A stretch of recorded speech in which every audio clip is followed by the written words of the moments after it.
5 days ago, my sister slapped me at a gala packed with wealthy elites. The room went dead silent, as if witnessing a crash. She assumed it was a quick humiliation everyone would forget. She did not realize I do not strike back with my hands. I retaliate with paperwork, audits, and the law. Now, on day 5, my phone rings with her screaming in absolute panic. It is far too late to turn back. My name is Isla Hayes.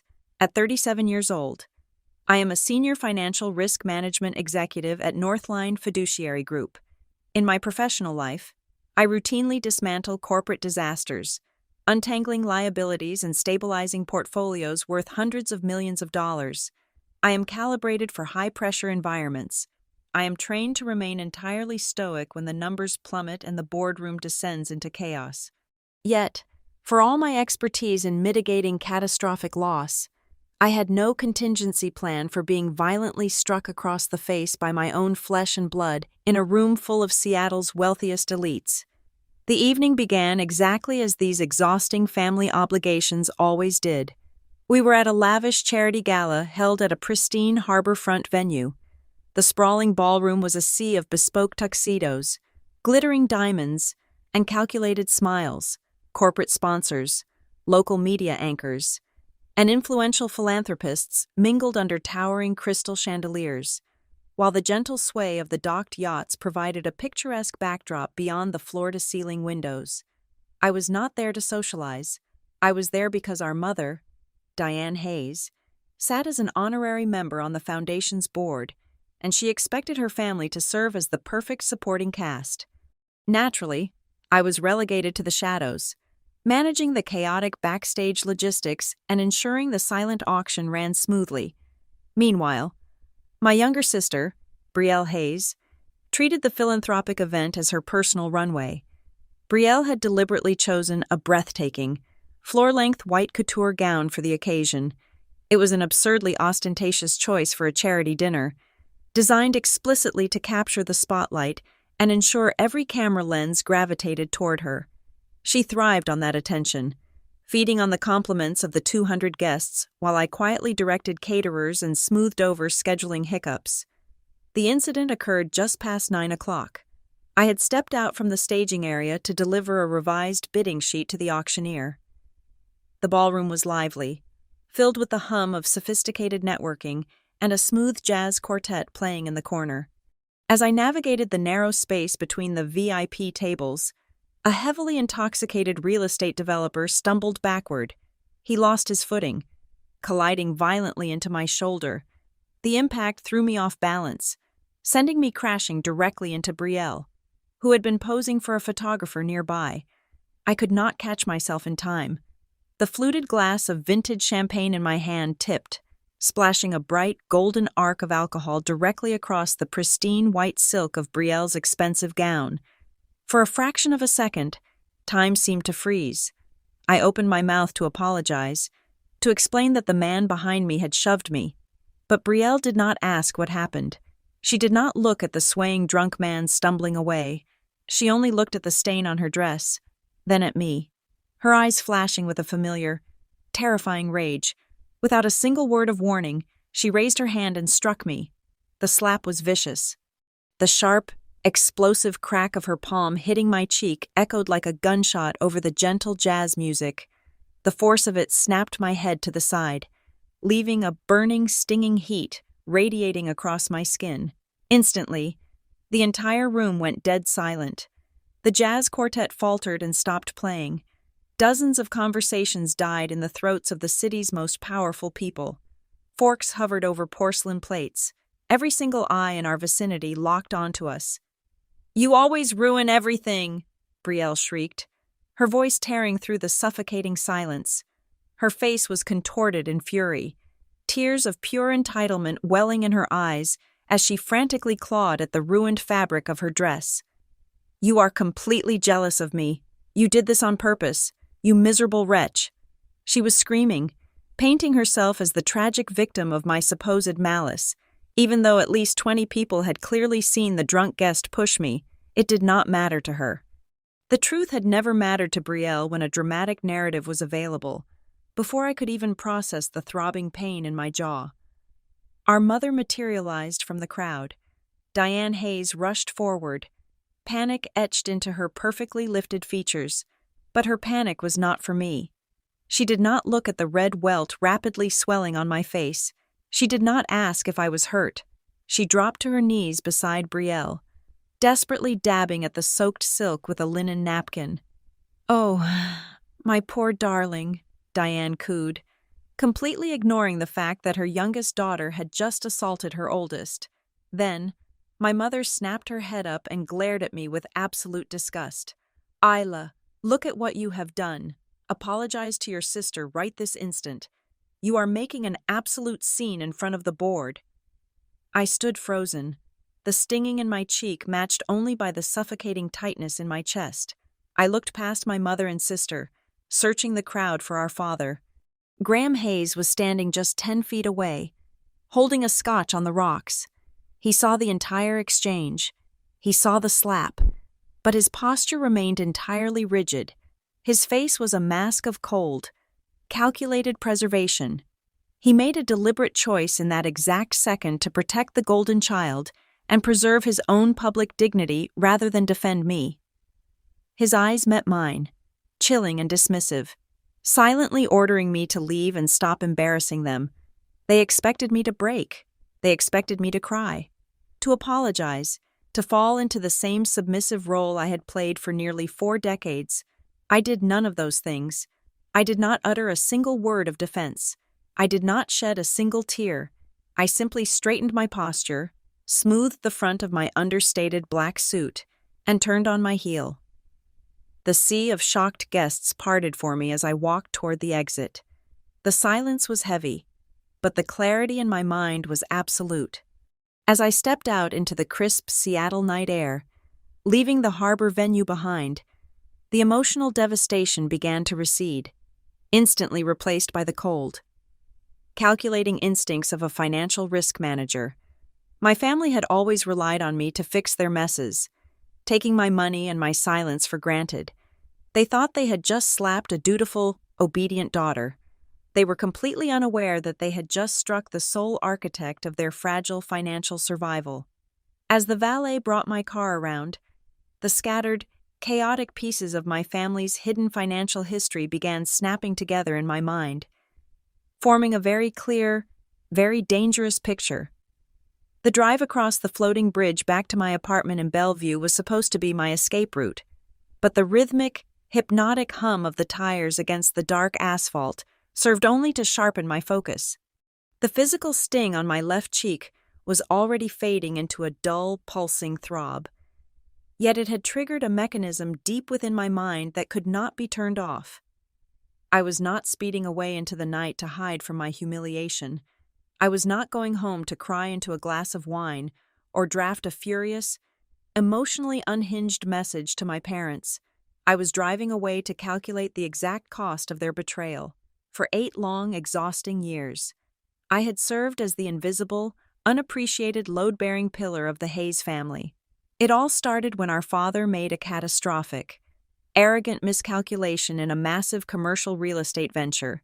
He had over-leveraged every single asset he possessed, borrowing against the family home and draining his retirement accounts. When the local property market contracted sharply, he was left staring directly down the barrel of total, irrecoverable financial ruin. It was I who had stepped into the wreckage. I had quietly drained my own early investment portfolios, liquidating stable assets to generate cash. I utilized every ounce of my professional leverage and negotiating skill to quietly restructure his mounting debt, effectively saving our family name from public bankruptcy and societal humiliation. I did not do it because they were particularly deserving of my sacrifice, nor did I do it out of overwhelming familial love. I did it because I foolishly believed that keeping the household quiet and stable was the only way to ensure my own peace of mind.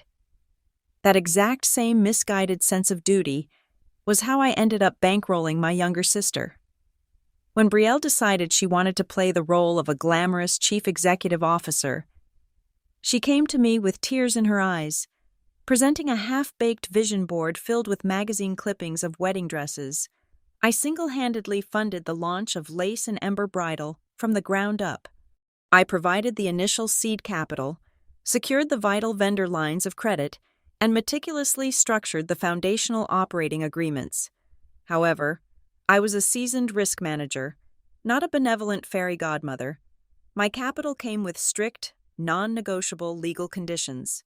I demanded fully transparent quarterly reporting, absolute adherence to strict budgetary limits, and total risk control remaining firmly and undeniably in my hands. Naturally, the narrative our parents spun to their wealthy country club friends and local socialites was entirely different, to hear my mother tell it over lunch. Brielle was a brilliant self-made entrepreneur who had built her luxury bridal empire through sheer creative genius and relentless hustle. I, on the other hand, was merely the dry, unimaginative older sister who occasionally looked over her spreadsheets when asked. I allowed them their comfortable delusions for years. I let Brielle play the glamorous founder while I remained the silent shadow, watching the ledgers and ensuring the lights stayed on. The moment I stepped inside my quiet, immaculate apartment, I did not bother turning on the main lights. I bypassed the kitchen entirely and walked straight into my home office, guided by the glow of the city skyline through the windows. I dropped to my knees and entered the complex numerical combination into the heavy steel safe bolted securely beneath my mahogany desk. The thick metal door clicked open with a heavy thud. I reached past my personal tax files and pulled out a thick black leather binder. It contained the complete, unvarnished legal truth of Lace and Ember Bridal. I spread the heavy watermarked documents across the smooth surface of my desk. I ran my fingers over the capital contribution contracts, the asset mortgage rights, and the comprehensive account authorization forms. I flipped to the morality and business ethics clauses I had painstakingly drafted into her operating agreement, clauses designed specifically to protect my investment from her impulsive nature. There was a fundamental reality my family had conveniently chosen to forget over the years. I was not merely an angel investor who could be publicly swatted away when my presence became inconvenient. Through a complex corporate restructuring maneuver I had executed 3 years prior to shield my personal capital, I had established Harbor Crest Holdings Limited Liability Company. It was a private holding firm solely owned, directed, and managed by me. What Brielle and my parents willfully ignored was that Harbor Crest Holdings was the precise legal entity that owned the commercial lease for the sprawling, expensive Lace and Ember flagship showroom downtown. I did not just hold a minority equity stake in her brand, I literally owned the legal rights to the ground she stood on. I was her landlord, and I held the unilateral power to evict her operations if she breached the terms of our master agreement. Sitting in the profound silence of my office, I opened my laptop and deliberately bypassed her standard administrative dashboard. Instead, I logged directly into the back-end financial portals I had mandated she use from day one. My eyes scanned the raw data columns, and the scattered pieces of the puzzle began to snap together with chilling, undeniable clarity. Her routine profit and loss reports were unusually delayed, lingering in a pending status for weeks. For the past 4 months, Brielle had been aggressively badgering me for additional capital injections. She constantly cited suddenly surging marketing costs and unforeseen supply chain disruptions as the reason for the cash burn. I had firmly denied the last 2 requests, explicitly demanding itemized receipts and vendor invoices, which she had conveniently failed to produce. The vicious slap at the gala suddenly felt less like a spoiled tantrum and more like a warning flare. Brielle was not simply angry about a ruined dress. She was hiding something, and whatever it was, had already pushed her well past panic. Most ordinary people would have reacted to a public assault with immediate, emotional retaliation. They would have called the authorities, engaged in a screaming match, or aired the dirty family grievances all over the internet. I am not most people. I am a highly trained specialist in neutralizing catastrophic financial liabilities. I closed my eyes for a brief, final moment, letting the very last remnants of my familial loyalty evaporate into the cold, clinical air of my office. When I opened my eyes again, the wounded sister was gone, and only the senior risk manager remained. I initiated my standard crisis protocol. Emotion was a severe liability. Documentation was absolute power. I would not strike back blindly in anger.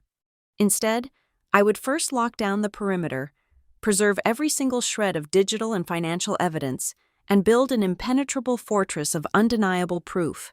Then, and only then, would I initiate the confrontation.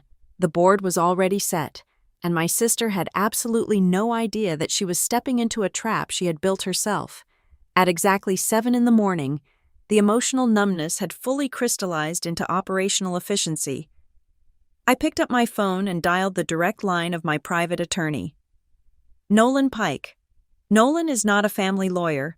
He is a corporate litigator who specializes in hostile takeovers and asset recovery, a man who views sentimentality as a structural weakness.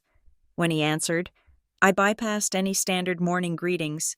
I instructed him to immediately initiate an emergency, comprehensive review of every single dollar tied to my investments in my sister's company. My first directive was to issue a sweeping legal hold notice.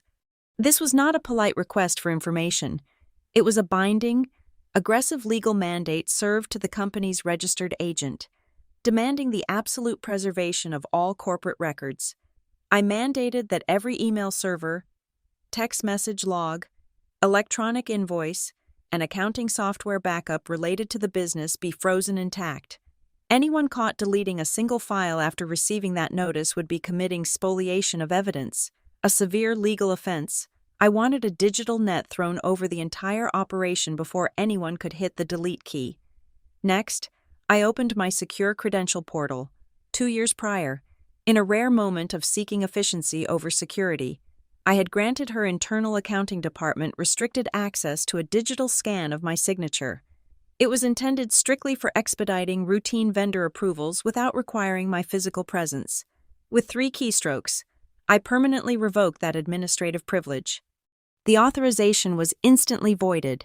From this exact second forward, any document bearing my name would require fresh, verifiable, biometric authentication. I then placed a priority call to my wealth manager at the partner bank. For the past year, I had maintained a safety protocol, an automated financial sweep that transferred funds from my personal reserve accounts to her operational ledger whenever her balance dipped below a certain threshold. It was a safety net designed to prevent bounced payroll checks. I ordered the bank to sever that connection immediately. The pipeline was officially sealed dry. Zero capital would flow from my accounts to hers. With the financial bleeding stopped, I turned my attention to the commercial lease. I pulled the master agreement between her brand and my holding company. I scanned the dense legal text until I found the exact clause I needed. Section 4 of the lease explicitly stipulated that the tenant must provide accurate, verifiable financial reporting as a condition of occupying the commercial space. Submitting materially false reports, or deliberately obscuring financial distress, constituted an immediate, incurable breach of contract. She was already late on her deliverables, and the numbers she had previously submitted were highly suspect. I had the legal grounds to issue a formal notice of default. However, I knew my family. I knew their predictable tactics. The moment I tightened the financial noose, they would rush to the court of public opinion. They would attempt to paint me as a vindictive, emotionally unhinged sister seeking revenge for a public altercation. To completely neutralize that narrative, I spent the next hour drafting a meticulous internal memorandum. I documented that every single action I was taking today was based entirely on my strict fiduciary duty to protect my holding company and my capital investments. I cited the delayed reports, the repeated and undocumented requests for additional cash, and the blatant violations of the operating agreement. I built an impenetrable paper trail proving that my response was not a petty family squabble. It was a calculated, legally required corporate risk management procedure. I was acting as an executive, not a sister. To prove the financial discrepancies, I needed an independent expert with no emotional stake in the outcome. I called Maren Cole. We had known each other for 15 years. Maren is an independent forensic accountant who can spot a laundered invoice from a mile away. I did not give her the emotional backstory. I simply hired her firm on an emergency retainer and gave her a single, focused directive. I told her to ruthlessly audit the marketing and promotional expense ledgers for the trailing 18 months. I told her to look for the ghosts in the machine. The board was set. The perimeter was locked down. I felt a cold sense of control returning to my fingertips. Then, at 2 p.m, my phone rang. It was a vice president from the Fraud and Security Division of my partner bank. During their expedited review of the accounts, the banking team had flagged a series of highly irregular transactions. They had discovered multiple merchant cash advances. These were not standard commercial loans. They were incredibly toxic. Predatory lending instruments where a desperate business owner sells their future credit card receivables at an exorbitant, crippling discount just to get fast cash today. They are the financial equivalent of a payday loan, a desperate measure taken by a company gasping for its final breaths. The vice president informed me that 3 separate massive cash advances had been approved and deposited over the last 90 days. I asked him how that was mathematically possible, considering the operating agreement strictly forbade taking on outside debt without my explicit, notarized consent as the primary investor. The silence on the line stretched out for an agonizing moment before the vice president spoke again. He stated that the lending agreements had been fully executed and guaranteed. They had been signed using the digital scan of my signature. I sat perfectly still, staring at the blank wall of my home office. I had never seen those documents. I had never authorized those loans. The air in the room suddenly felt freezing cold. The violent public assault the night before completely morphed in my mind. It was no longer the arrogant strike of a spoiled sibling protecting her spotlight. It was the erratic, terrifying panic of a cornered criminal. She was drowning in toxic debt, and she had used my name to dig the hole deeper. The public humiliation was merely a distraction, the tiny, visible tip of a massive, catastrophic financial forgery that was now ticking down to detonation. By the afternoon of the second day, Marin Cole sat across from me in the sterile light of my office, a mountain of printed ledgers separating us. The preliminary forensic audit was not merely bad. It was a masterclass in desperation. Marin bypassed all standard pleasantries and slid a highlighted spreadsheet directly toward me. She pointed her pen to a column labeled as bridal display costs. On paper, these were massive, recurring expenditures supposedly wired to elite European textile vendors. In reality, Marin had traced the digital routing numbers. The capital was never crossing the Atlantic Ocean. It was bleeding into a series of domestic intermediary accounts that possessed absolutely zero connection to the bridal industry. I leaned closer, my eyes scanning the vendor names. It was insultingly sloppy. There were sequential invoice numbers generated months apart, an absolute statistical impossibility for a high-volume supplier. There were supplier names deliberately misspelled by a single vowel to mimic legitimate Parisian fashion houses. When Marin ran the billing addresses, they did not map to warehouses or tailoring ateliers. They pointed directly to virtual mailboxes located in anonymous strip malls. These were fabricated invoices, the oldest, most desperate trick in the corporate embezzler's handbook. Then, my eyes caught something Marin had circled in thick red ink. It was a recurring monthly outgoing wire classified vaguely as a consulting retainer. I immediately pulled the corporate registry for the payee, a shadowy entity named Apex Strategy Group. The registered agent was not a bridal consultant. It was a man Brielle had dated 2 years prior, a man who possessed zero background in fashion, logistics, or business management. She was actively funneling my company capital into a shell account controlled by her ex-boyfriend. The systemic rot extended far beyond fake vendors. We cross-referenced the point-of-sale data with the actual warehouse inventory logs. The customs import records clearly indicated that a massive volume of high-end gowns had been shipped, taxed, and paid for. Yet, the physical receiving logs at her showroom reflected less than half of that volume. The conclusion was undeniable. Brielle was operating a ghost business. She was receiving the expensive merchandise, selling a massive portion of it completely off the books for untraceable cash, and leaving the empty liabilities sitting squarely on my balance sheet. Up until this exact second, I was treating this disaster as a localized containment breach. I was simply managing a rogue executive who happened to be my sister.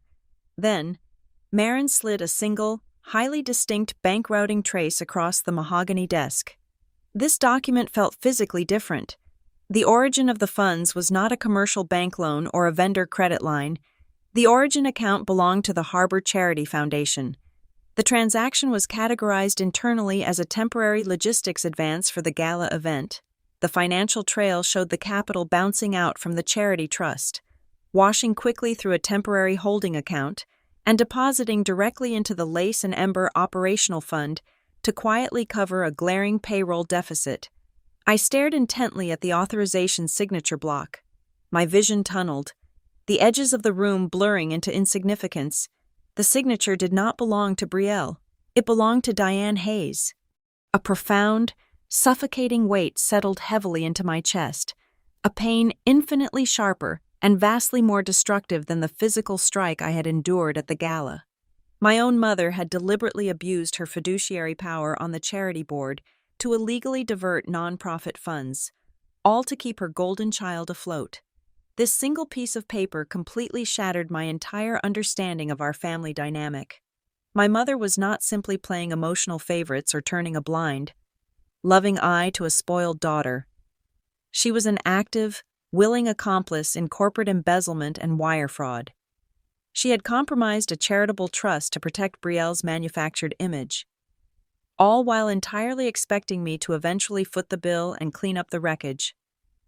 "It actually gets worse," Marin stated quietly, her voice shattering the heavy, toxic silence in the room. She pulled up the real-time banking telemetry. Those merchant cash advances I had discovered the day before were not sitting dormant. The predatory private lenders were aggressively sweeping the showroom's accounts on a daily basis. Brielle was paying astronomical, crippling daily interest rates just to keep the lights on. Marin explained that these specific, ruthless lenders only deploy this level of aggressive daily collection when a debtor is in severe critical default. They had a financial noose tightly wrapped around Brielle's throat. She was completely out of runway, likely mere days away from a total, catastrophic asset seizure by private creditors. The picture was now fully painted in blood and ink. Brielle was a cornered animal. If I approached her haphazardly, if I sent a threatening text message or knocked angrily on her front door, she would panic. A panicked embezzler destroys evidence. She would frantically wipe the digital servers, burn the physical ledgers, and orchestrate a chaotic, screaming public meltdown to muddy the waters and play the victim. I could not allow her the space to control the narrative. I needed to build a legal cage so tight she would not even realize she was trapped until the heavy steel door locked securely behind her. I looked at Marin, thanking her for the preliminary intelligence. I picked up my phone and drafted a secure message to Nolan Pike. I instructed him to prepare the main conference room at Northline Fiduciary Group for the following morning. I requested our internal corporate compliance officer to be present in the room. I explicitly ordered the installation of legal visible audio and video recording equipment, strictly adhering to the state's two-party consent laws. I was going to invite my family to my absolute professional domain. I would present them with a stage, an audience, and the cold, unforgiving light of the truth. They truly believed they could manage me. Tomorrow, they would learn exactly what happens when you force a risk manager to audit her own blood. The morning of the third day began with the exact type of theatrical chaos I had fully anticipated. At precisely 9 o'clock, the serene, marble-floored reception area of Northline Fiduciary Group was shattered by the shrill echoes of my sister's voice. I was standing near the glass security gates when I heard her screaming at the front desk concierge. My parents flanked her like overprotective bodyguards. Brielle was dramatically weeping, loudly proclaiming to anyone within earshot that her cruel, ungrateful older sister was trying to destroy our entire family out of petty jealousy over one single, meaningless slap. Several high-net-worth clients and junior analysts paused in the corridors, staring in shock at the spectacle unfolding in our pristine lobby. I did not move toward her. Instead, I caught the eye of our head of building security and gave him a curt nod. I was not going to turn my lobby into a family shouting match. Within seconds, Two uniformed guards smoothly corralled my hysterical family toward the private executive elevators. I instructed the guards to escort them directly to our most secure, soundproof meeting space on the top floor. I absolutely refused to allow them to contaminate my professional sanctuary or disrupt my staff. When I opened the heavy oak door to the conference room 10 minutes later, the dynamic shifted instantly. This was no longer a familial battleground. It was my arena.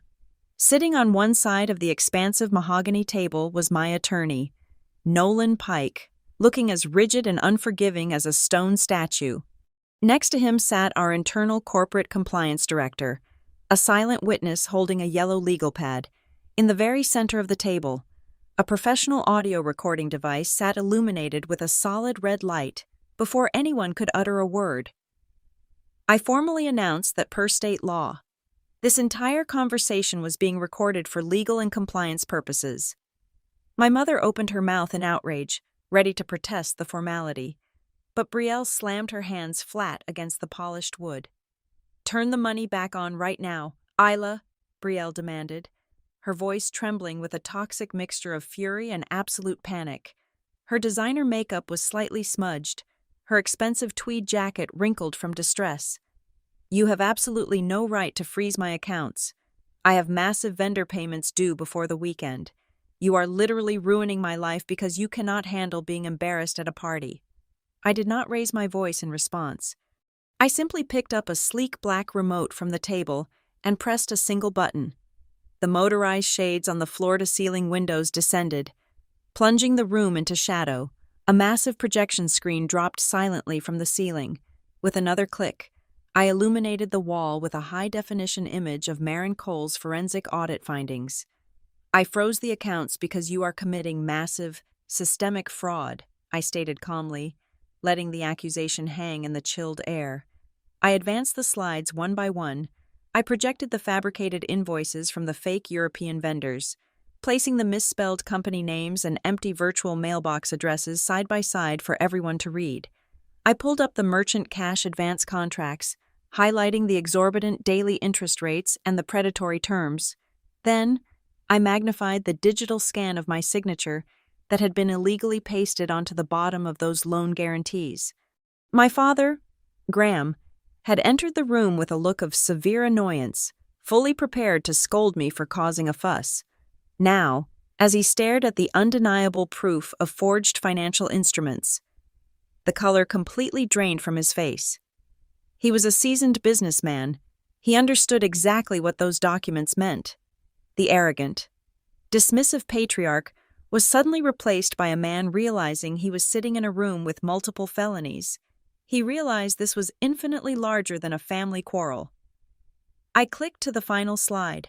The screen glowed with the wire transfer logs from the Harbor Charity Foundation, showing the exact route the nonprofit funds took before landing in Brielle's depleted payroll account.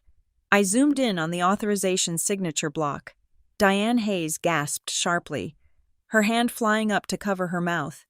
Her eyes widened in absolute terror as her own signature, authorizing the illegal diversion of charity funds, loomed over us. She shrank back into her heavy leather chair, her pristine socialite facade crumbling into dust right before my eyes. She looked frantically at my father, but he refused to even meet her gaze. Brielle, however, lacked the basic intellect to understand the gravity of the snare she was caught in. Instead of remaining silent, she became feral. "You do not understand anything," Brielle shrieked, pointing a shaking finger at the projection screen. "If I do not pay them by Friday, they will destroy the entire expo. They will lock the doors and seize the inventory right in front of the press." The entire room went dead silent. The only sound was the faint, rhythmic hum of the projector fan. Nolan Pike subtly shifted in his chair, his silver pen pausing over his legal pad. With one furious, unthinking outburst, my sister had just inadvertently confessed on tape. She had publicly verified the existence of aggressive, outside shadow creditors pressuring her. More damningly, her confession proved her exact priorities. She did not care about the forged signatures, the stolen charity money, or the massive legal jeopardy she had placed our mother in. Her only concern was saving face at her glamorous bridal exposition scheduled for the end of the week. She was entirely willing to burn us all down just to keep her spotlight shining for a few more days. I turned off the projector. The sudden darkness forced them to look directly at me. "Here is the reality of your situation," I said, my voice cold, precise, and entirely devoid of sisterly affection. "You have exactly 24 hours to grant my auditing team full administrative access to every single server, warehouse log, and communication platform your company uses. You will surrender your company laptops and corporate phones to my compliance team by tomorrow morning." My mother began to sob quietly, a pathetic, trembling sound, but I ignored her. I kept my eyes locked entirely on Brielle. "If you attempt to stall, if you delete a single email, or if you fail to comply with this audit by this time tomorrow," I continued, delivering my first and final ultimatum, "I will take this entire binder, the audio recordings, and the forensic trace data directly to the District Economic Crimes Division. I will not protect you. I will not fund you. The choice is yours." The confrontation in the executive suite had permanently fractured the facade of my family. But the true structural collapse of their operation began late on the evening of the third day.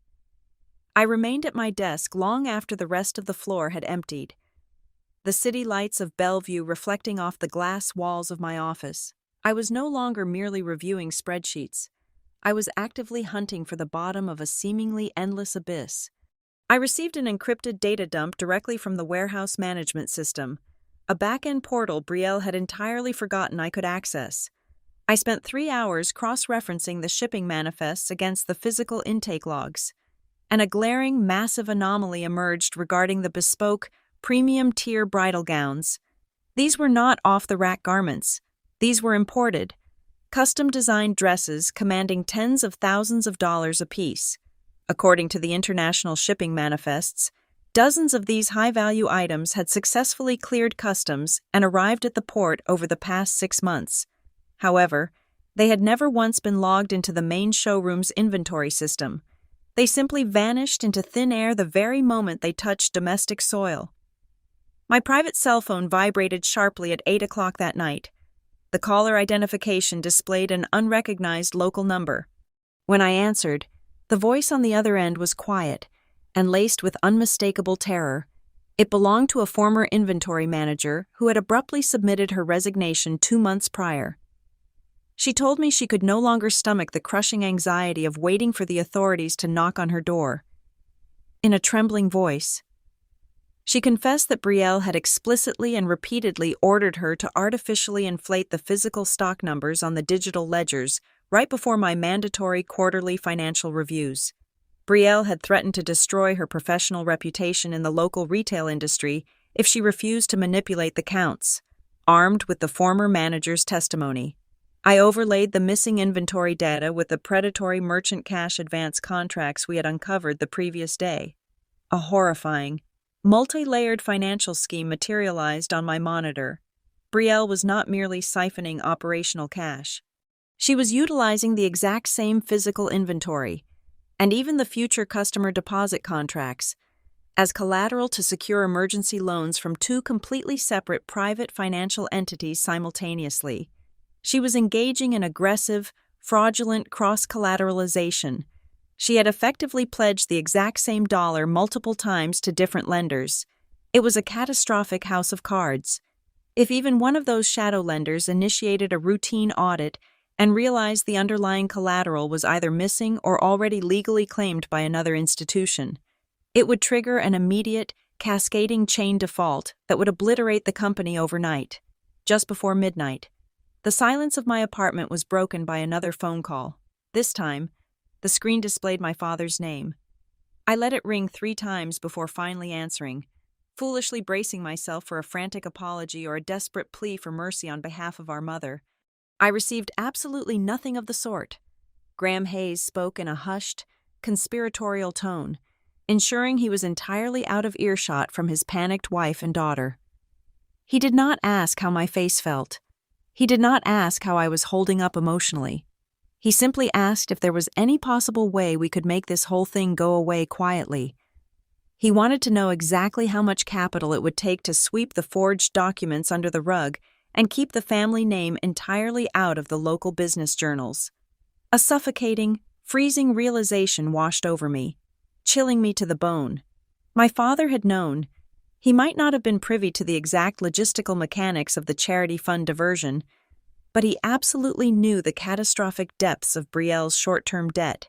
He had known she was drowning, and he had deliberately turned a blind eye, silently encouraging her to find a quick fix, even if that fix meant forging his eldest daughter's signature. Preserving his immaculate social reputation remained his only true religion, and he was entirely willing to sacrifice my financial security upon its altar. The morning of the fourth day brought a cold, gray Seattle drizzle, perfectly matching the heavy, unforgiving atmosphere inside my corporate conference room. Nolan Pike arrived precisely at 7 a.m, carrying a fresh pot of black coffee and a hardened, ruthless battle plan. Nolan proposed a highly aggressive, dual-track legal strategy. The primary tier would focus exclusively on civil recovery. We needed to rapidly and legally seize absolute control of the physical assets, the bank accounts, and the corporate records to prevent Brielle from completely incinerating the business entity before the authorities arrived. The secondary tier involved quietly compiling a pristine, airtight referral package for the district attorney regarding the blatant wire fraud and forged financial instruments. I agreed to the fundamental framework of his plan, but I laid down one non-negotiable, intensely personal stipulation. I absolutely refused to execute a scorched earth public lockdown that would instantly terminate the employment of dozens of innocent people. The showroom consultants, the seamstresses, and the warehouse staff had mortgages to pay and families to feed. They had absolutely no idea their chief executive officer was running a criminal syndicate. I demanded that Nolan structure the asset seizure to legally sever Brielle's personal liability from the operational floor team. I would not allow innocent workers to pay the ultimate price for my sister's impending incarceration. As Nolan and I finalized the asset preservation protocols, a secure notification popped up on my email server. It was a large video file forwarded by an anonymous media contact who had attended the charity gala. I clicked play, and the high-definition security footage filled my screen. It was captured from an elevated angle above the harbor venue, completely stripping away the chaotic noise and the jazz music of that night. The camera flawlessly tracked the entire altercation. I watched the intoxicated guests stumble into me. I watched the champagne arc through the air. And then, I watched my sister. Without the distraction of her shrieking voice, her body language was damning. It was not a reflexive reaction to a ruined dress. She glanced around the room, clocked the witnesses, and then struck. The footage captured deliberation, not impulse. By 4 p.m. on the fourth day, the rain had stopped, leaving a heavy, suffocating humidity over the entire city. I sat at my desk and instructed Nolan to transmit the final civil settlement proposal directly to my family's newly retained, highly panicked defense counsel. I did not draft this dense legal document out of a lingering sense of familial warmth or an urge to protect my parents. I drafted it as a calculated, clinical off-ramp. It was an exceptionally strict but entirely equitable compromise, designed specifically to salvage the underlying business operations and protect the dozens of innocent employees who desperately relied on those weekly paychecks.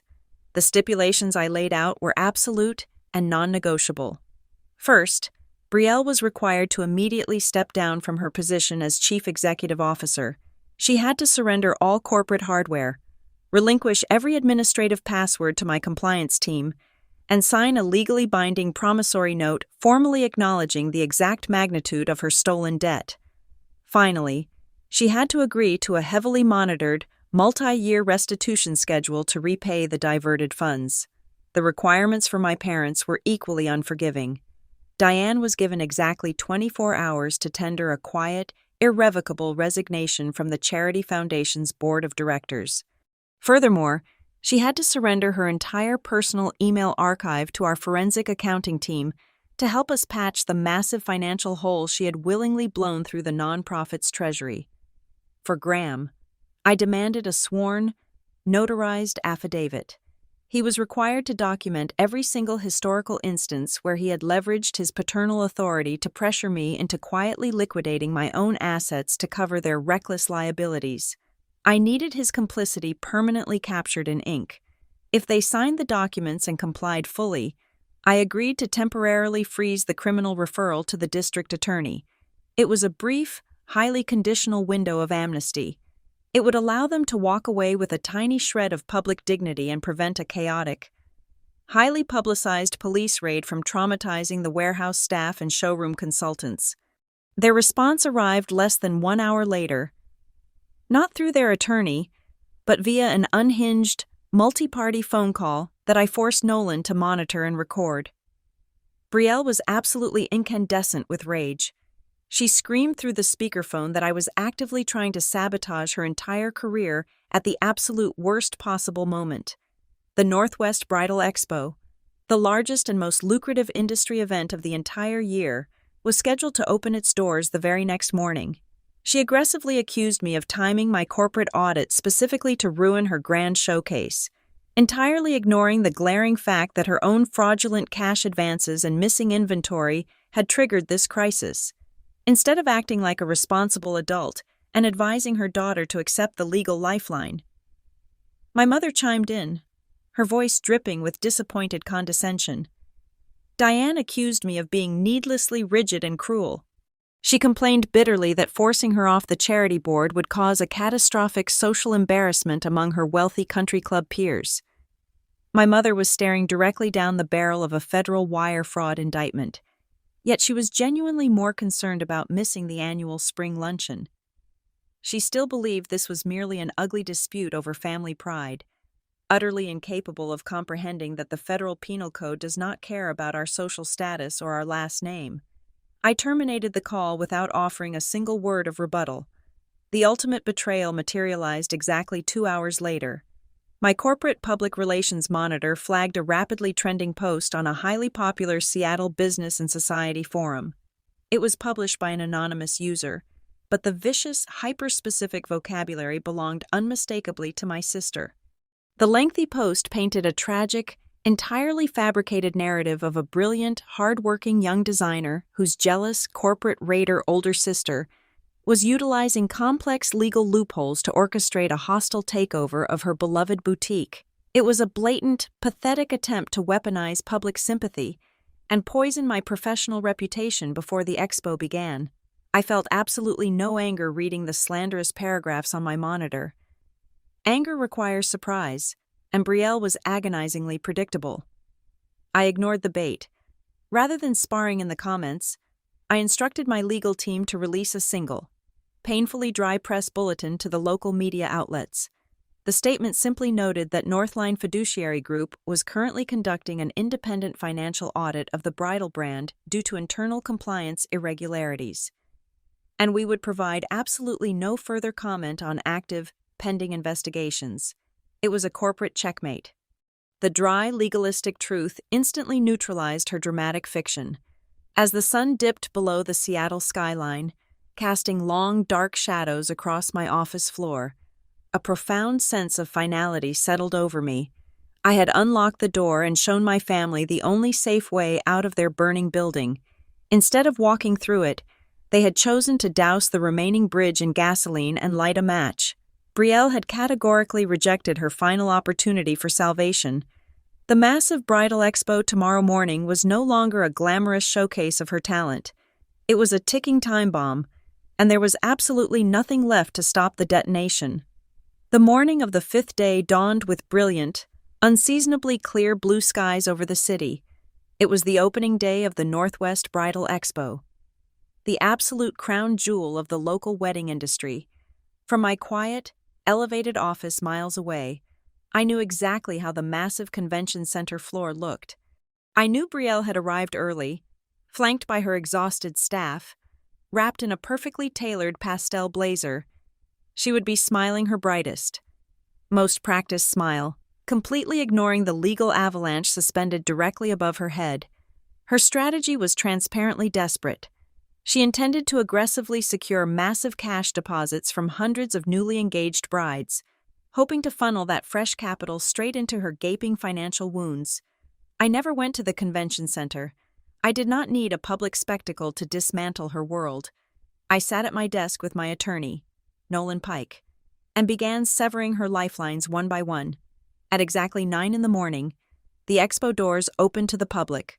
Simultaneously, I authorized the immediate digital execution of our prepared legal strikes.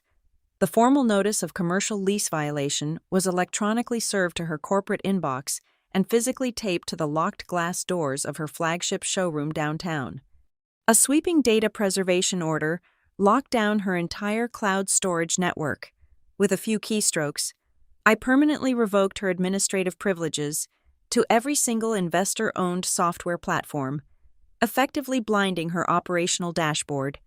30 minutes later, the first major structural pillar collapsed. Brielle attempted to swipe a $5,000 deposit from a wealthy client at her expo booth. The transaction processed on the client end, but the capital never reached Brielle. I had already contacted the primary merchant processor. Submitting the forensic proof of her impending insolvency, the processing company immediately enacted a total revenue hold to protect themselves against the inevitable chargebacks and outstanding debts. Every single dollar she managed to swipe that day was instantly diverted into an inaccessible escrow account. She was collecting money she could never touch, completely neutralizing her final desperate attempt to pay off her shadow lenders. Before she could even finish screaming at the merchant support hotline, her secondary phone rang. It was not a vendor or a bride. It was an aggressive claims investigator from her commercial insurance provider. Nolan had flagged a highly suspicious, 5-figure damage claim. Brielle had filed 6 months prior, citing a mysterious water leak that allegedly ruined a rack of imported silk gowns. The insurance investigator was now demanding an immediate, mandatory interview regarding the glaring inconsistencies in her original police report. Her web of lies was rapidly constricting, choking off her air supply from every conceivable angle. Then came the physical manifestation of her ruin. I did not send police officers to drag her out in handcuffs. I sent a professional, unsympathetic civil asset recovery team instead. 6 individuals wearing dark corporate polos and carrying heavy clipboards marched straight onto the bustling expo floor. They bypassed Brielle entirely and began adhering bright yellow asset seizure tags to the massive lighting rigs, the custom display racks, and the expensive electronic point-of-sale systems. They calmly informed the terrified event coordinators that those specific items were legally owned by my holding company and were now subject to immediate repossession due to contract default. Her frontline employees were utterly paralyzed. They stood in their branded uniforms, watching the repo team dismantle their booth while their chief executive officer hyperventilated in the corner. I had anticipated their panic. I had already dispatched 2 senior human resources representatives from Northline Fiduciary Group, dressed in plain clothes, to mingle near the perimeter whenever an employee stepped away from the chaos. My representatives quietly intercepted them.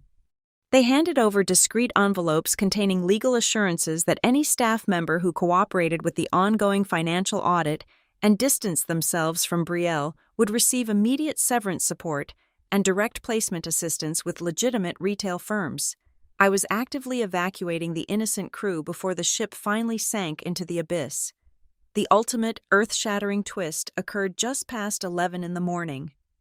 My parents had arrived at the convention center to offer Brielle moral support, determined to maintain the ridiculous illusion of a happy, successful family business. Graham Hayes marched up to the convention center cafe to purchase a round of coffees. He handed the barista his premium Family Reserve debit card. The machine aggressively beeped, flashing an insufficient funds error. My father was a man who prided himself on absolute financial control.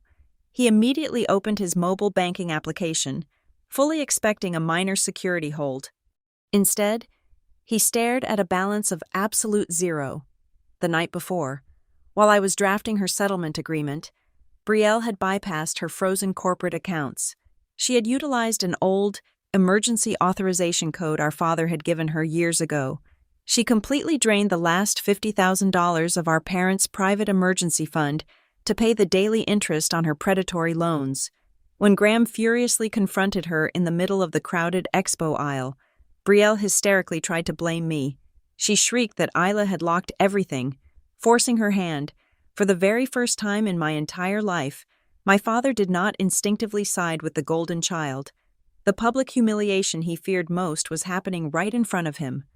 Orchestrated by his favorite daughter, Graham Hayes raised his voice, aggressively questioning her right there on the convention floor, demanding to know where his retirement capital had vanished to. The impenetrable wall of unconditional parental protection shattered into a million pieces under the bright fluorescent lights of the convention hall. Guests stopped and stared. Competitors from other bridal boutiques whispered and pointed. The pristine, untouchable image of Brielle Hayes was completely, publicly annihilated by noon. Her meticulously designed booth was half dismantled. Her staff was quietly abandoning their posts one by one. Her father had turned his back and walked out of the building in sheer disgust, leaving her mother weeping silently near a rack of unsold veils. Brielle stood entirely alone amidst the wreckage of her own arrogance. Her phone vibrated relentlessly against the small cocktail table.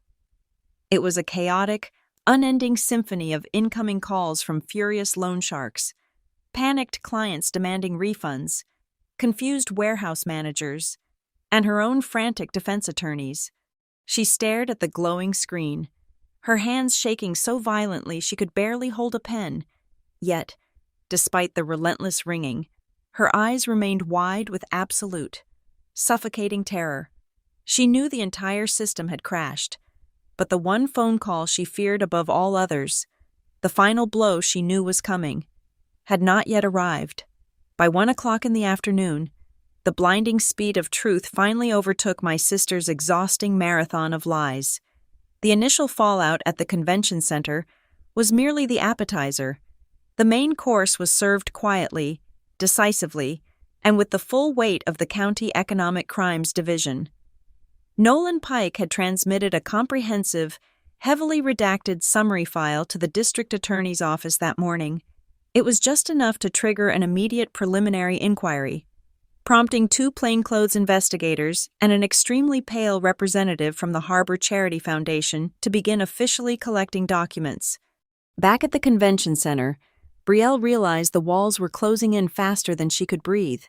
Around 1:30 in the afternoon, she abruptly abandoned her crumbling booth. She frantically told her remaining deeply confused staff that she had to step away to handle urgent private business. However, she was not going to the bank or calling her lawyer.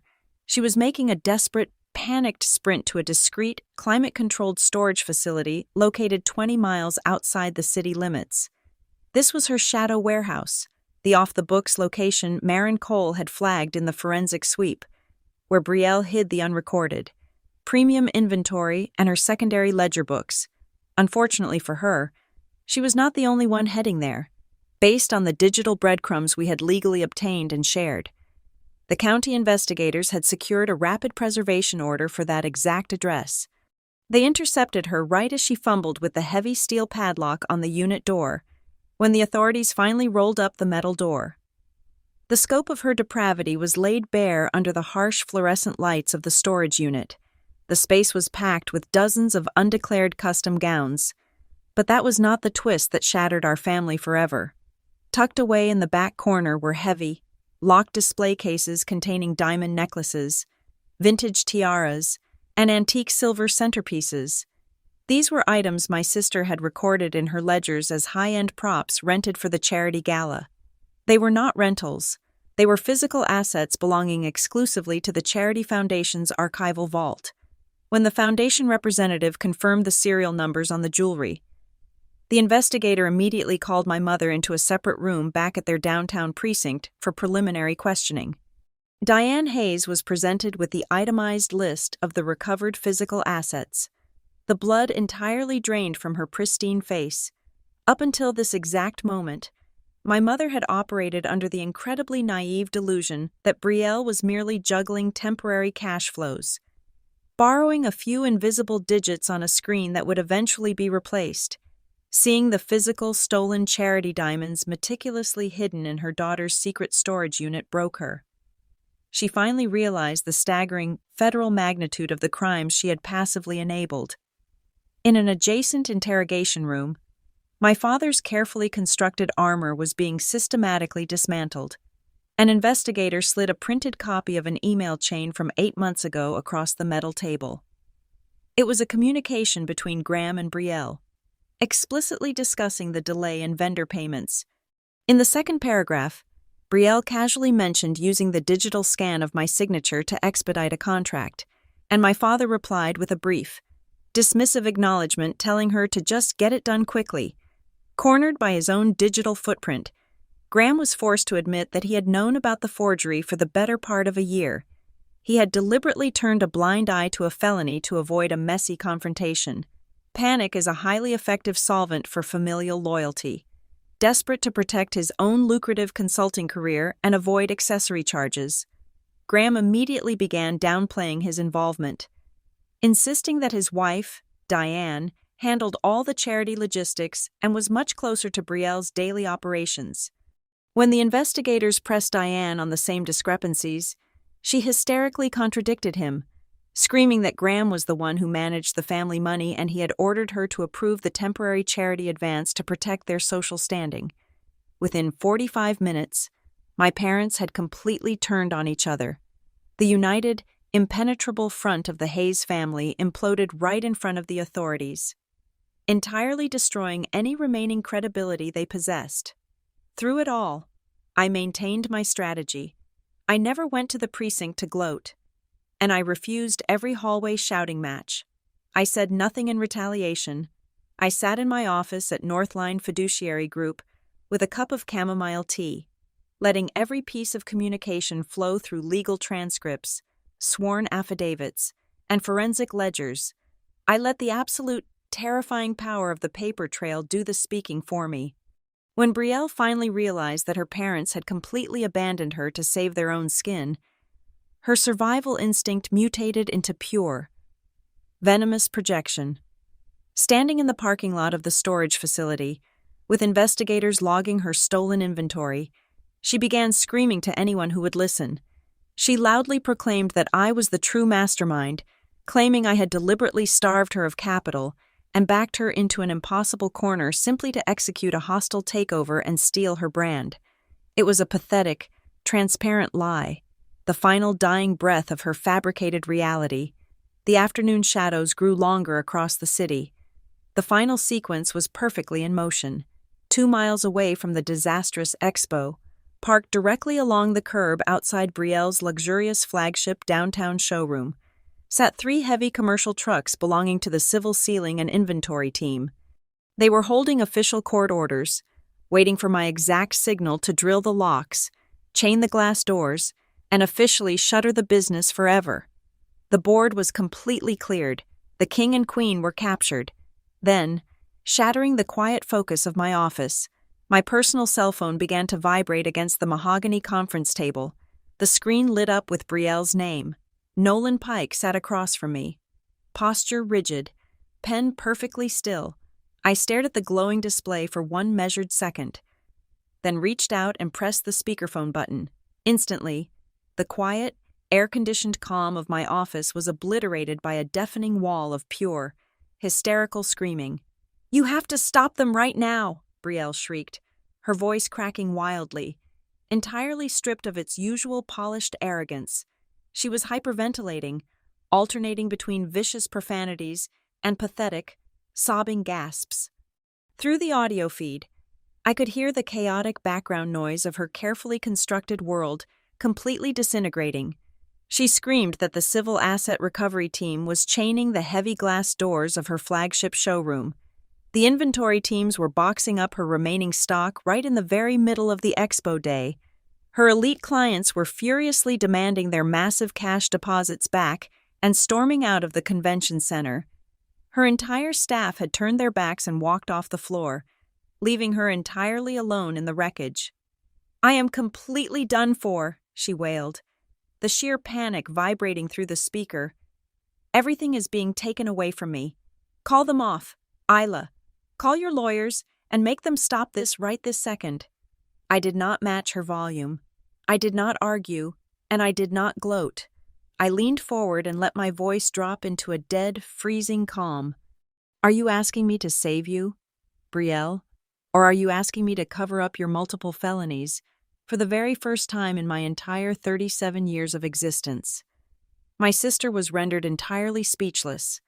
A heavy, suffocating silence fell over the line, broken only by her ragged, uneven breathing. When she finally spoke again, the venom and entitlement had completely evaporated, replaced by the pathetic, trembling tone of a terrified woman cornered in the dark. She began to beg. She confessed, sobbing heavily into the receiver, that she genuinely believed she could always force my hand. She thought I would forever remain the dutiful, compliant older sister who would clean up her catastrophic financial messes to protect the family name. Then came the final, sickening confession, the ultimate twist that completely validated every single defensive measure I had taken over the past 5 days. I just needed you to pay them off, Brielle wept, her voice barely a whisper. I thought if I made a massive, embarrassing scene at the charity gala, if I humiliated you in front of all those wealthy investors, you would just get angry and throw money at me to shut me up. You always throw money at the problem to keep the scandal quiet. I just needed you to write a check to make the embarrassment go away. She had deliberately orchestrated the physical assault. The slap in front of the entire gala was not a sudden loss of temper. It was a calculated, manipulative theatrical performance designed specifically to trigger my instinct to protect the family's public image. She wanted to create a crisis so loud and so publicly damaging that I would blindly hand over the capital just to buy back my own peace. She had tried to play the exact same script we had rehearsed for years, completely unaware that I had finally rewritten the ending. Across the table, Nolan Pike caught my eye. He gave a sharp, subtle nod, gesturing with his silver pen toward the active digital recorder capturing every single second of the call. Brielle had just voluntarily provided us with undeniable, supplementary audio evidence of her manipulative intent and her full conscious awareness of her own criminal wrongdoing. I will not intervene in a legal federal investigation, I told her, my voice resolute and entirely devoid of sympathy. I will not commit a crime to shield you from yours. You have exactly one path left. You will surrender every remaining ledger to the authorities. You will cooperate fully with the fraud division, and you will immediately stop lying to your innocent employees and your customers so we can mitigate the collateral damage you have caused. I reached out and ended the call. The silence that followed was the most peaceful sound I had heard in years. The days following that phone call moved with ruthless legal efficiency. Brielle is currently facing a massive civil lawsuit for total asset recovery, alongside severe looming criminal charges for wire fraud and forgery. She is no longer a glamorous chief executive officer. She is a disgraced defendant facing prison time. My mother, Diane, was unceremoniously forced to resign from the charity foundation in absolute disgrace. Her country club reputation permanently annihilated by her active complicity in the embezzlement. My father, Graham, who always prioritized his pristine image above his children, was publicly humiliated and forced to legally answer for his passive role in enabling the financial disaster. The family unit he fought so hard to protect with lies was shattered by the undeniable truth. Several months have passed since the doors of Lace and Ember Bridal were chained shut. I did not simply absorb the liquidated assets back into my personal portfolio. Instead, I restructured the recovered capital from her failed venture and established a new, heavily vetted financial grant program. It is a dedicated fund designed explicitly to support and empower young female entrepreneurs who operate their businesses with absolute transparency and ethical integrity.